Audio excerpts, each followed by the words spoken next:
ഞാൻ കഴിച്ചോണ്ടിരുന്നത് എനിക്ക് ഒരു പ്രശ്നവും അല്ലല്ല, എല്ലാവർക്കും ഒരു പ്രശ്നം വരൂല, മനസ്സിലായോ? എല്ലാവരും ബോഡി ഒരേപോലെ അല്ലല്ലോ, സെൻസിറ്റിവിറ്റി വ്യത്യാസമുണ്ട്.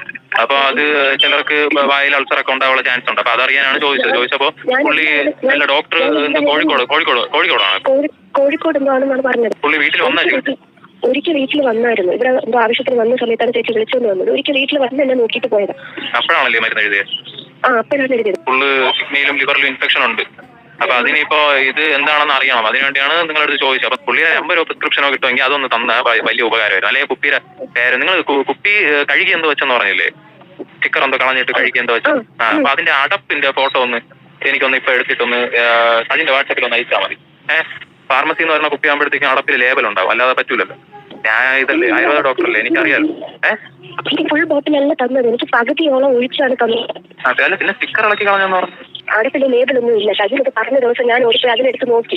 മേബി അതിൽ എഴുതിയിട്ടുള്ള നെയിം ഒന്നും ഞാൻ നോക്കിയിട്ടില്ല. തരാറാണ് പതിവ്. സ്റ്റിക്കർ ഉണ്ടായിരുന്നു.